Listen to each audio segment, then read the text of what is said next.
오늘 말씀을 보시면은 야곱이 길을 떠나서 동방 사람의 땅으로 들어갔다라는 이 말씀은 야곱이 브엘세바에서 출발하여서 그가 베델의 자리에서 하나님을 만나고 그리고 그 베델의 자리에서 일어나서 이 메소포타미아로 그 삼촌이 살고 있는 땅으로 들어왔다라는 말씀입니다. 여기 길을 떠나 이 말씀은 야곱이 그의 발을 들어 올렸다라는 말씀으로서 목적지를 향하여서 그가 출발했다라는 말씀입니다.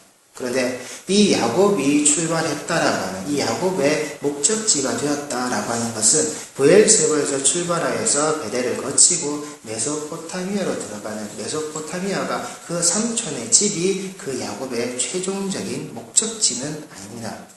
이 야곱이 출발하여서 그 자리를 떠나서 그 길을 떠났다라고 하는 것은 하나님께서 야곱을 나중에 부르시죠. 어디로 부르십니까? 이 베델로 돌아오라라고. 이 베델에서 예배했던 베델에서 제단을 쌓았던 그 야곱에게 하나님은 네가 이 자리로 돌아와야 한다라는, 그리고 베델의 자리로 야곱아 네가 이제 삼촌의 집을 떠나서 돌아오라라고 말씀을 하신다라는 겁니다. 즉 그 얘기는 이 야곱이 길을 떠나서 그가 그의 목적지를 향해서 출발했다라고 하는 것은 삼촌의 집을 향해서 그가 출발했다라는 것, 도착했다라는 말씀이 아니라 그가 반드시 다시금 돌아와야 하는 그 베델의 자리, 그의 삶의 목적지가 되어져야만 하는 그 예배의 자리를 향하여서 야곱은 길을 떠났다라는 겁니다. 그의 목적지는 그의 아내를 취해야 되는, 그 자신의 가족을 만들어야 되는 그 삼촌의 집이 아니라 그가 하나님께 예배했던, 하나님께 제단을 쌓았던 그 베델의 본래의 자리로 돌아와야 한다라는 그 야곱의 목적지가 이 길을 떠나다라는 말 속에는 함축되어져서 들어져 있다라는 겁니다. 그래서 우리 성도들이 어제도 길을 떠나셨죠? 어디로 떠나셨습니까? 집에서 교회로 오는 여정을 떠나셨습니까? 아니요. 교회에서 하나님께 예배 드리는 자리에서 여러분의 삶의 자리로 떠나는 여정을 가셨다가 오늘 여기에 다시 돌아오신 겁니다. 성도의 삶이라는 건 내가 집에서 출발하여서 하나님께 돌아오는 삶이 아니라 하나님께로부터 출발하여서 내 삶의 과정을 거쳐서 다시금 하나님께 돌아오는 자의 목적지가 설정되어져 있는 게 성도의 삶이다라는 겁니다. 그래서 여러분들은 지금 이 시간에 우리는 여기에 와서 하나님께 내 모습을 보여드리는 내 목적지가 여기에서 드러난다라는 겁니다. 그러니 우리 성도들의 삶에서 길을 떠난다라고 하는 것이 내가 세상을 향해서 가고 또 가는 것이 아니라 반드시 하나님께로 다시금 돌아오는 그 여정의 삶의 목적지라는 것을 잊지 말고 항상 이 길을 야곱과 같이 이 말씀 속에서 떠나시는 삶들을 분명하게 사셔야 한다는 겁니다. 그래서 그가 돌아와야 하는 그 목적지를 가지고 있는 이 야곱에게 하나님께서는 이렇게 말씀하십니다. 창세기 28장 15절입니다. 내가 너와 함께 있어 네가 어디로 가든지 너를 지키며 너를 이끌어 이 땅으로 돌아오게 할지라. 내가 네게 허락한 것을 다 이루기까지 너를 떠나지 아니하리라 하신지라. 하나님께서 아브라함과 이삭과 야곱에게 언약의 말씀을 주실 때에 각기 독특한 어떤 표현의 방식들을 보여주고 계신데 야곱에게 있어서는 이 말씀을 주십니다. 그리고 아브라함에게 있어서는 하나님께서 또 다른 독특한 표현을 이렇게 쓰시죠. 너를 축하는 자에게 내가 복을 줄 것이고 너를 저주하는 자에게 내가 저주할 거라. 하나님이 주시는 언약에 아브라함에게는 이 표현을 섞어서 줍니다. 그런데 이삭에게 있어서만큼은 조금 표현의 방식이 하나님은 다릅니다. 이 아브라함과 야곱에게는 너라는 이 하나님과의 관계에 되어져 있는 부분을 분명하게 드러내시지만은 이 이삭에게 있어서만큼은 이렇게 말씀하십니다. 네 아버지 아브라함에게 내가 맹세해 놓았던 것. 그리고 네 아버지 아브라함이 내 말에 순종하고 아브라함이 어떻게 되어져 있었기에 아브라함이 이렇게 했기에 너에게는 이것이 들어져 있다라고 하는. 그래서 이삭은 성경에서 최초로 등장하는 금수저를 입에 물고 있는 인물입니다. 그리고 족장사의 역사에서 리브가 오히려 자기 아내가 되어져 있는데 이 리브가의 이야기보다 이삭의 이야기는 성경에 더 짧게 기록되어져 있습니다. 그만큼 이삭이 차지하는 이 성경상에서 차지하는 모양이 이삭은 조금 다른 방향성을 취하고 있는데 오늘 이 말씀까지 다 드리면 너무 길기 때문에 이 부분은 좀 넘어가겠습니다. 그래서 야곱이 하나님께서 자기 특정 지어지는 이 말씀을 하실 때에 내가 너와 함께 있다라고 하시는 이 말씀은 하나님 1인称 시점에서 강조되어져 있는 표현입니다. 하나님이 말씀하실 때 내 스스로 너와 떠나지 않겠다.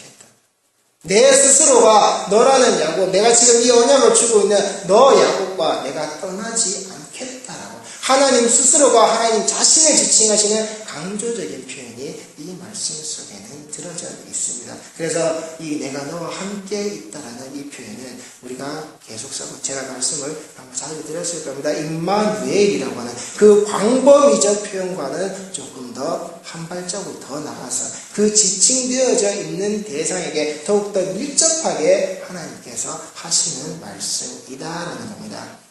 자, 그런데 오늘 저희 힘내라는 표현을 여러분과 조금 많이 나눌 텐데 한글 성경에서는 이 힘내라는 표현이 많이 생략되어져 있고 오늘 본문의 말씀에서도 생략이 되어져 있습니다. 이 힘내라는 것은 우리 성경을 보시면은 자 보라라고 이렇게 문장을 시작할 때 여러분들이 말씀을 많이 보셨을 겁니다. 그 보라라고 이야기할 때 그 대부분의 단어가 힘내라는 단어를 사용합니다. 그런데 본문에서는 생략되어져 있는데 이 말씀은 단순히 너희들이 보라라는 뜻을 담고 있는 말씀이 아닙니다.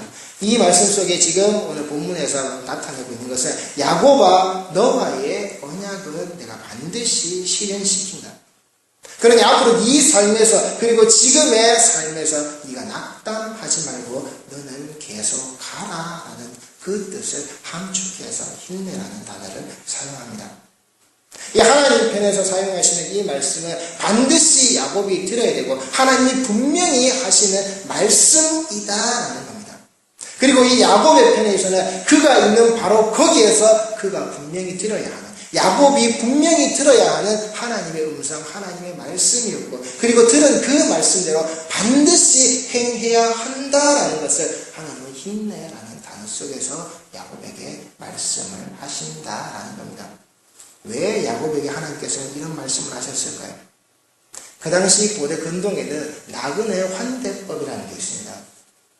저 광야에서 허허벌판에서 혼자 외롭거나 혼자 힘들게 가는 자가 있으면은 그 주변에 있는 자들이 반드시 그를 도와주는 것이 그들의 삶이었다는 겁니다. 그들의 문화였다는 겁니다. 왜? 혹시라도 저런 어려운 경우가 처해지게 되었을 때 다른 사람이 나를 도울 수도 있기 때문에 그래서 극한 지방에 사는 사람들 북극이 되었던 아주 춥거나 아주 덥거나 험한 곳에 사는 사람들은 다른 사람을 돕는 게 결국 나중에 있어서는 자기 생명을 돕는다라는 인식을 가지고 있기 때문에 절대 그 사람들을 함부로 내버려 두거나 방치하지 않습니다. 그 근동의 나그네 환대법에서 야곱은 배제되어져 있는 삶을 살았다는 겁니다. 그 삼촌을 찾고 걸어가는 데 있어서 그 누구도 야곱의 발걸음을 환영해주거나 맞아준 자가 없었습니다. 그 허허벌판에 돌베개를 베고서 그가 누워있을 때 그를 만난 자는 하나님 한 분밖에는 없으셨다라는 겁니다. 그 외톨이에게 찾아오신 하나님이시다라는 겁니다. 그 하나님께서 어떻게 내가 너와 함께 있다. 그리고 내가 너에게 주는 이 말씀, 이 이야기를 너는 반드시 듣고 너는 행하는 자가 되어야 한다라고. 그래서 하나님께서 내가 너와 함께 있다라고 하시는 이 함께 있다라는 말은 야곱이라는 자와 하나님이라는 이 관계가 뗄래야 뗄 수 없는 자의 관계, 불가분의 관계로서 반드시 내가 너와 함께 있는 어떠한 일이 있어도 내가 너를 잊어버리거나 버리거나 내가 너를 네 삶 속에서 하나님이라는 이름이 지워지게끔 만들지도 않을 것이요 하나님의 역사 속에 나의 역사 속에서 내 스스로 너를 지워버리는 일도 없을 것이다 라고 합니다. 너는 나 하나님과 너 야곱은 뗄래야 뗄 수 없는 그런 관계 속에서 너는 지금 이 이야기를 듣고 있는 거다라고 야곱에게 말씀하고 계신 겁니다. 바로 이것이 하나님께서 우리에게 주시는 전적인 은혜라는 겁니다. 여러분들 이 야곱과 에서의 이야기에서 하나님께서 어떻게 표현하시죠? 야곱은 말라기에서 하나님께서 말씀하십니다. 야곱은 하나님을 사랑하였지만 그의 형이 되었던 에서는 어떻게 하였다고요? 미워했더라. 아무 이유나 아무 근거도 없습니다. 하나님께서 야곱은 사랑하셨으나 에서는 미워했더라. 자, 그럼 왜 하나님이 에서를 미워하셨죠? 장자의 명분을 팔았기 때문에. 그렇죠? 분명히 에서는 장자의 명분을 판 게 맞습니다. 그런데 여러분들이 말씀 속에 들어져 있는 내용은 그것보다 한 단계 더 들어가셔서 보셔야 되는 겁니다. 하나님께서 에서가 장자의 명분을 팔아치웠기 때문에, 팥죽 한 그릇에 그가 먹어치웠기 때문에 에서를 미워하신 게 아니라는 겁니다. 하나님께서 그보다 더 큰 이유가 있으신 겁니다. 에서가 하나님께 미움을 받는 건 다른 게 없습니다. 하나님께서 에서가 장자의 명분을 팔아치우도록 그대로 내버려 두시는 미움이라는 겁니다. 우리 성도들이 여기에서 신앙생활에서 잘 보셔야 되는 게 한 가지가 있습니다. 내가 무언가를 하는 결론 때문에 하나님께서 나를 미워하신다라고 한다면 차라리 그건 좀 더 나은 겁니다. 그런데 하나님께서 나를 보시고 우리를 보실 때 네가 뭘 하든지 말든지 나는 너하고 관계 없어. 에서가 장자의 권한을 팔아치웠기 때문에 하나님이 미워하신 게 아니라 에서는 하나님의 미움을 받은 자였기 때문에 하나님께서 그가 장자의 권한을 팔아치우든지 그의 뱃속에 팥죽을 들이밀든지 하나님은 관심이 없으셨다는 겁니다. 이게 하나님의 간섭이 성도들에게 얼마나 중요한 것인지 아셔야 하는 겁니다. 하나님 왜 제 삶에 이렇게 하세요? 아니요. 성도의 삶에서 하나님이 그렇게 하시는 게 없으면 에서의 삶과 똑같은 겁니다. 하나님이 그를 미워하시는 겁니다. 장자의 권한을 그 팥죽 한 그릇에 팔아치우도록 하나님이 내버려 두시는 겁니다. 그런데 그 장자의 권한을 그가 배부름을 위해서 팔아치우지 못하도록 야, 너 그러면 안 돼. 너는 내 장자고 내 아들이고 내 백성이고 내 사람이잖아. 너는 성도잖아. 네 삶은 그렇게 되면 안 되라고 간섭하시는 그 하나님의 손길이 우리에게 있어야지. 내가 그 장자의 권한을 내가 먹어치우는 자리에서 팔아치워도 하나님이 아무 말씀하시지 않고 팔짱 끼고 있을 때 그게 진정한 하나님의 미움이라는 겁니다.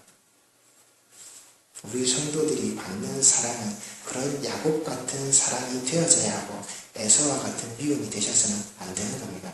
그게 하나님의 전적 사랑이고 전적 은혜로 하나님의 무조건적인 그 미움 속에 들어져 있는 야곱과 에서의 모습이라는 겁니다.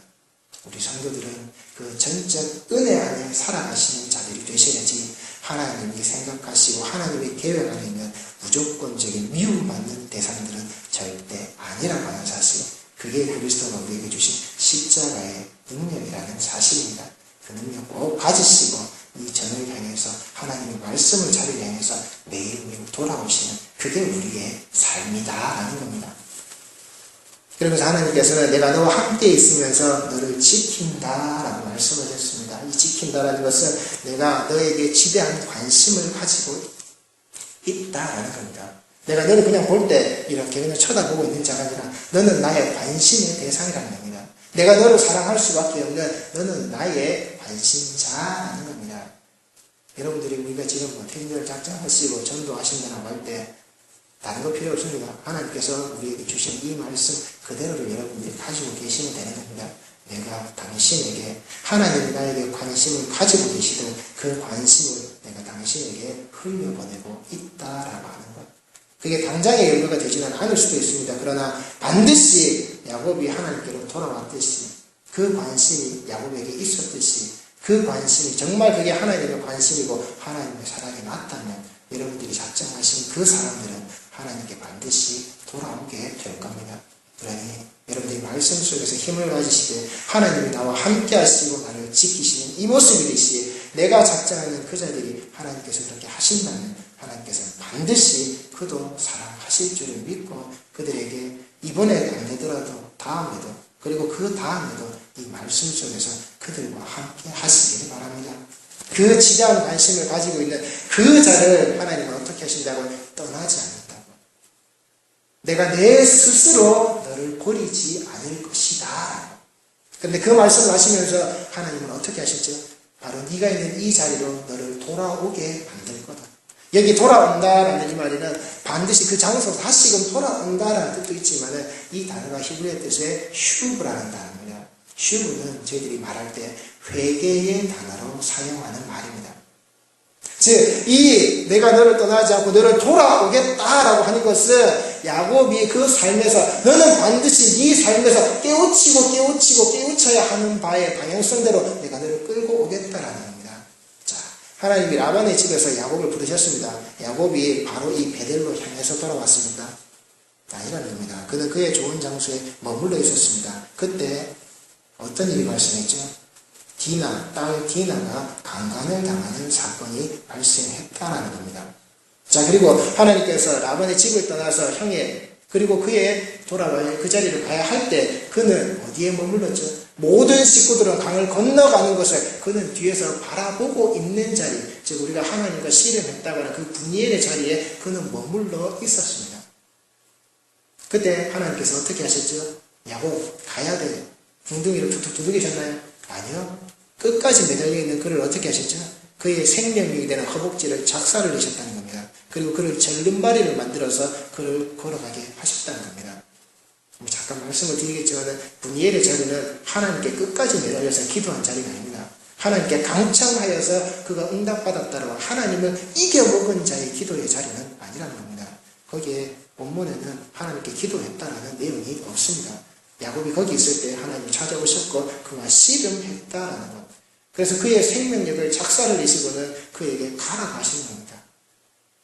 네가 돌아오게 되는 이 자리, 왜 너에게 있어서 회개의 자리가 되느냐? 너는 거기에 왜 머물러 있느냐? 내가 분명히 너한테 가라고 했잖아. 그리고 너는 여기에 돌아와야 된다라고 했잖아. 그런데 왜 안 돌아오고 너는 거기에 머물러 있는 거야? 네 생명력대로 너는 왜 거기에 살려고 하는 거야? 왜 네 생각과 네 계획대로 두 패를 발라서 하나는 저 패로 하나는 이 패로 그리고 너는 맨 나중에 그 뒤에서 건너가지도 못하고 거기에 있는 거야?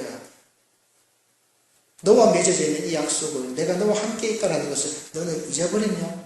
야곱의 생명력을 그 자리에서 하나님은 꺾어버리시는 겁니다. 그리고는 하나님의 생명력으로 그를 걸어가게끔 만들어버리시는. 그래서 야곱은 그 남은 평생을 절름발이로 살았습니다. 다리를 저는 자로 살았단 말입니다. 애굽의 땅에 들어갈 때에도 그는 다리를 저는 자로 그의 육신을 끌고 들어간 자란 말입니다. 그래도 그 야곱이 하나님께 바로 돌아갔습니까? 아니요.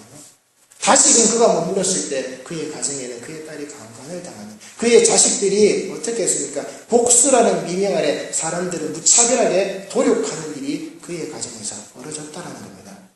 하나님은 그렇게 야곱에게 회개의 자리로 돌려서 그 자리로 오게끔 만드셨다라고 하는 것. 그래서 회개의 자리는 내가 단순히 진행하는 방향에서 하나님 잘못했는데요 이런 반복이 아니라 반드시 하나님께로 돌아설 수밖에 없는 회개의 자리라는 건 그런 겁니다. 하나님, 제가 이번 한 주를 살 때 용서해 주세요. 제가 지난번에도 연약해서 또 이랬는데 우리의 역신이 연약해서 또 이런 잘못을 합니다. 이건 회개가 아닌 겁니다. 단순한 그저 제 감정 속에 있는 용서에 대한 그 구함의 반복일 뿐이지. 회개라는 것은 여러분들 군대에 가면은 앞으로 가 그랬을 때 어떻게 뒤로 돌아가 그러면 어떻게 하죠? 바로 180도로 방향을 전환해서 이때까지 갔던 방향의 정반대의 방향으로 가는 겁니다. 회개의 자리가 바로 그겁니다. 두 번 다시는 내가 그 자리로 돌아가지 않는 것, 내가 다시 그 짓을 저지르고 내가 다시 그 하나님께 용서를 구한다고 하는 것은 그게 회개가 아니라는 겁니다. 내가 하나님께 회개를 던졌다라고 하는 것은, 회개의 고백이 있다라고 하는 것은 내가 그 자리에서 180도를 돌아선 자로서 두 번 다시는 그 길을 쳐다보지 않고 두 번 다시는 그 길에 서 있지 않는 내 모습이 되어졌을 때 그게 회개라는 사실입니다.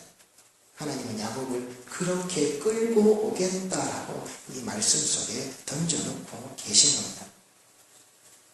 그렇게 너의 모습을 내가 끌고 갈 때 하나님은 어떻게 하신다고요? 너를 떠나지 않는다. 너를 떠나지 않고 내가 끝까지 여기까지 끌고 오겠다고. 내가 네게 허락되어져 있는 것. 하나님께서 말씀하신 내가 이야기한 이 모든 것이 너에게 다 이루어지기까지 하나님은 그 야곱을 끌고 오셨다라는 겁니다. 그래서 여기 쓰여져 있는 이 힘내 용법을 조금 살펴보시면은 이 말씀을 제가 창세기 22장 1절 말씀을 드리면서 여러분께 한번 설명을 드렸습니다. 하나님께서 아브라함을 부르실 때 하나님께서 부르시는 그 음성에 대하여서 하나님 제가 여기 있습니다 라고 응답하였던 그 아브라함의 모습에서 그래서 이 힘내라는 것은 이 말씀을 듣거나 그 들은 말씀에 대한 순종의 그 준비되어져 있는 자세가 이 말씀 속에는 들어져 있습니다. 그리고 바로 여기에라고 하는, 지금 그 말씀을 듣고 있는 바로 나의 이 자리라는 강조적인 의미가 거기에 들어져 있습니다.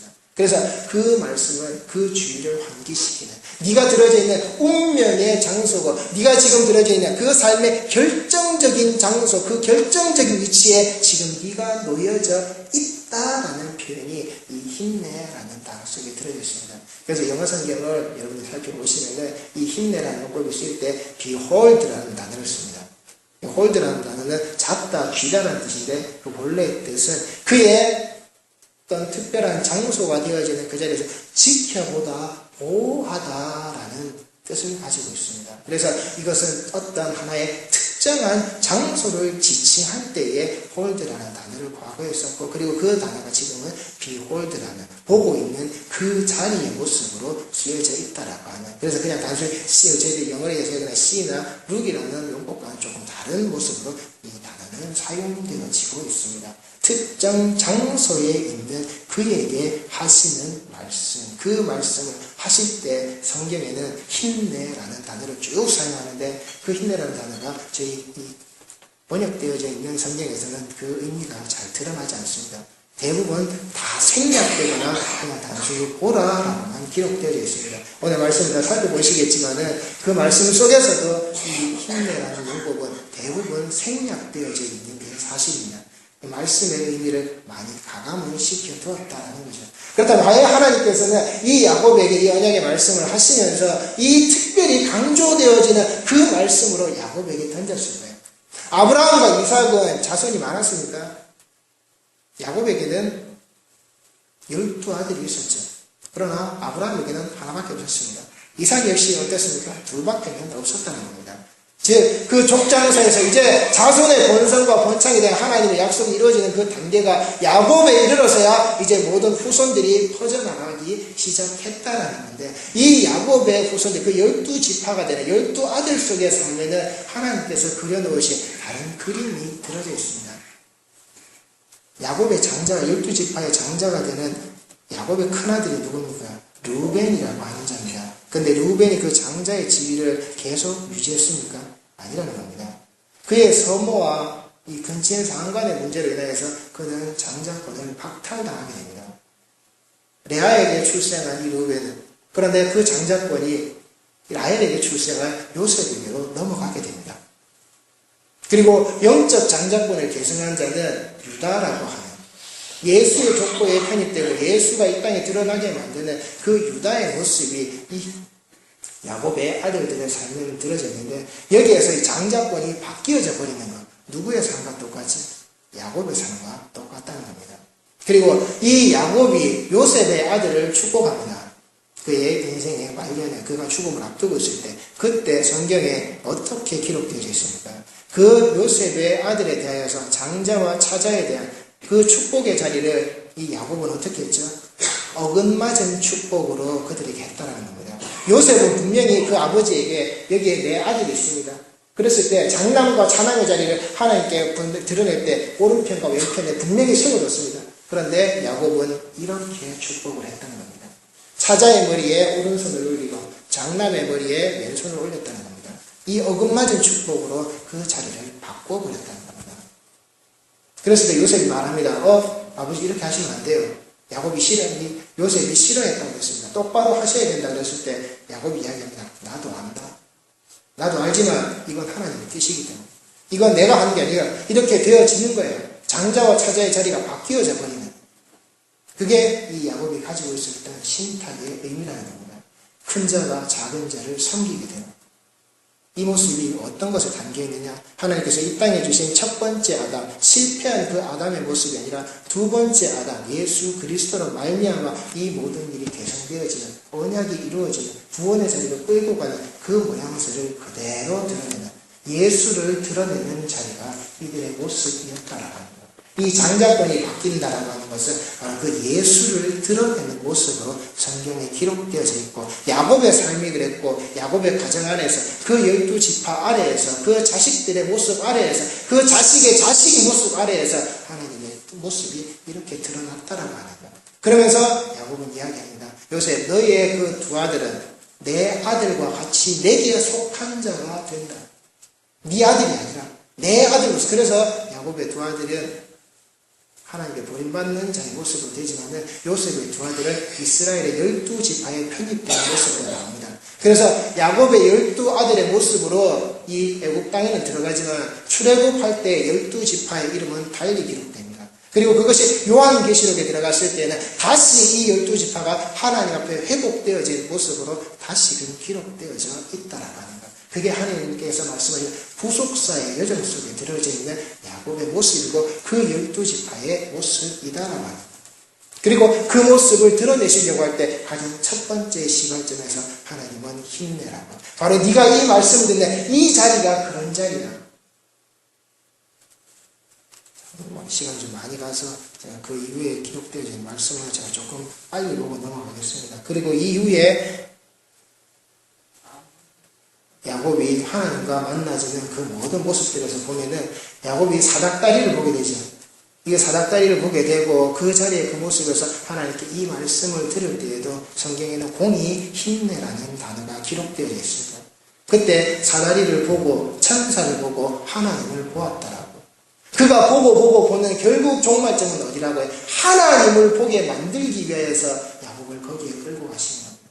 야곱은 단순히 그 꿈에서 보는 환상에서 끝나는 것이 아니라 그 최종점에 있는 자신에게 말씀하시는 그 하나님을 보게끔, 그리고 그 하나님을 보는 그 야곱이 그 하나님께 받은 그 언약의 자리를 가지고서 그가 길을 떠나 동방 사람의 땅에 처음 들어갔을 때 야곱이 무엇을 보게 됐습니까? 그 자리에 있는 그 들에 있는 우물을 보게 했고, 그리고 그 곁에 있는 양떼를 보게 했고, 그리고 누구를 보게 했습니까? 그 양을 치러오는, 양에게 물을 먹이기 위해서 다가오는 라헬의 모습을 그가 봤다라고 하는 것.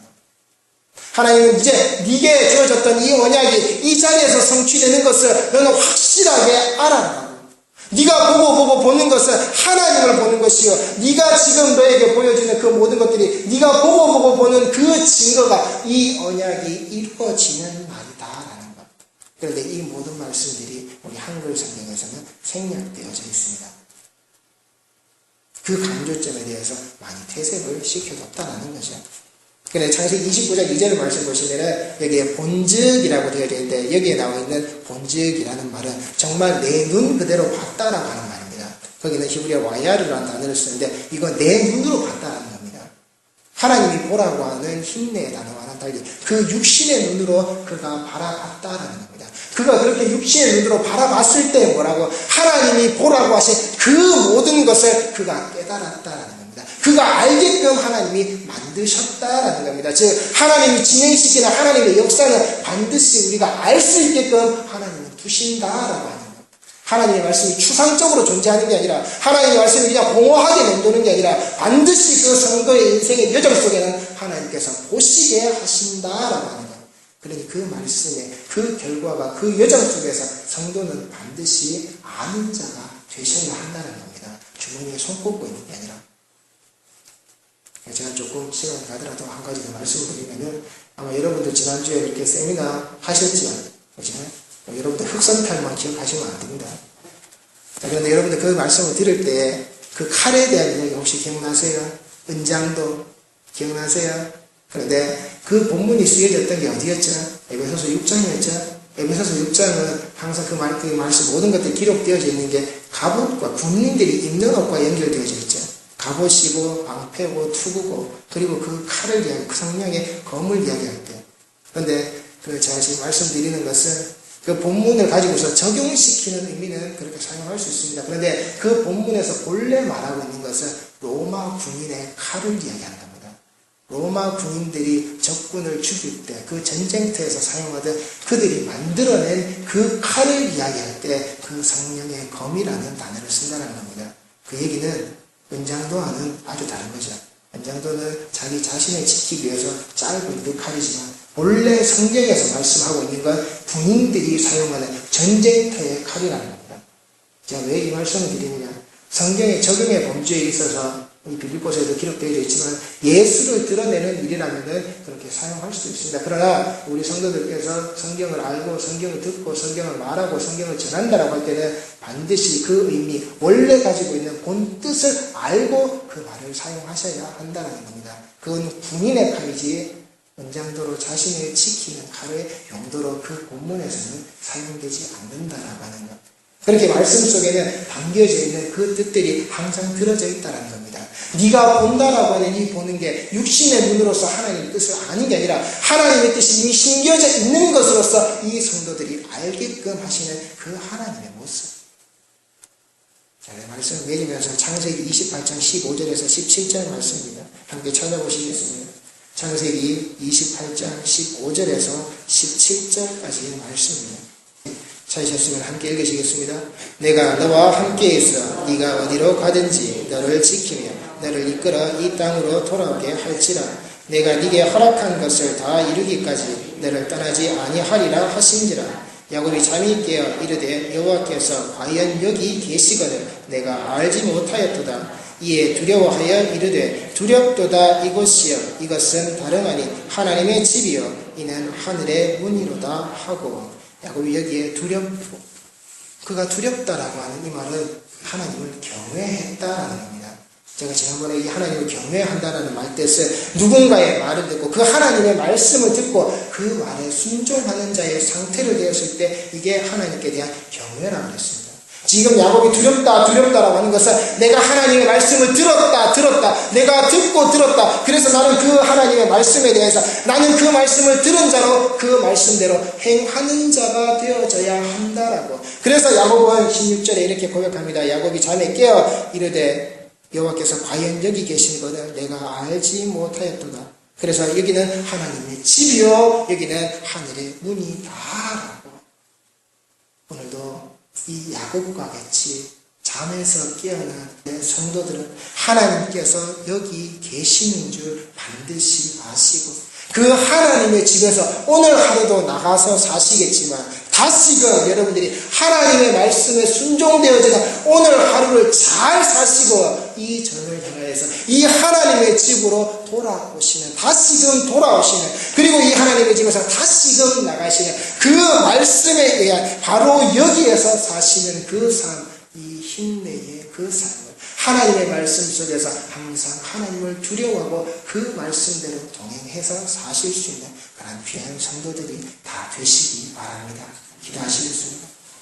사랑의 아버지 하나님 은혜 감사를 드립니다. 아버지 하나님께서 함께 하시되 우리 모든 성도들에게 인도하시는 그 발걸음을 아버지 하나님께서 끝까지 지켜주시고 그 지켜주시는 발걸음을 저희들이 어느 하나 허투루 살지 않게 하시고 하나님의 집을 떠났거든 반드시 하나님의 집으로 돌아오는 아버지 하나님 그 회개의 삶의 연속적인 삶이 아니라 그 단 한 번의 터닝포인트 아래에서 반드시 하나님을 기억하는 성도들이 되게 하셔서 그 가고가는 그 삶 속에 저 세상을 살아가는 자의 삶이 아니라 하나님의 집에서 살아가는 자의 삶으로서 저 세상을 이겨내는 저 세상을 향해서 그 발걸음을 뗄 수 있는 귀한 자들의 모습으로 하나님께서 도우시되 성도들이 반드시 하나님의 집을 기억하고 이 처소를 기억해서 하나님께로 돌아오는 귀한 자들로 오늘 하루를 힘써 살 수 있게끔 하나님께서 힘주시고 용기를 다하여 주옵소서. 하나님께 제일 드리는 아버지 이 손길 기억하시고 그의 기도의 제목을 보시되 아버지 하나님이 사랑하시는 아버지 안의 전적 은혜가 무엇인지를 이 드리는 제물의 손길이 알게 하시고 하나님의 그 전적 은혜가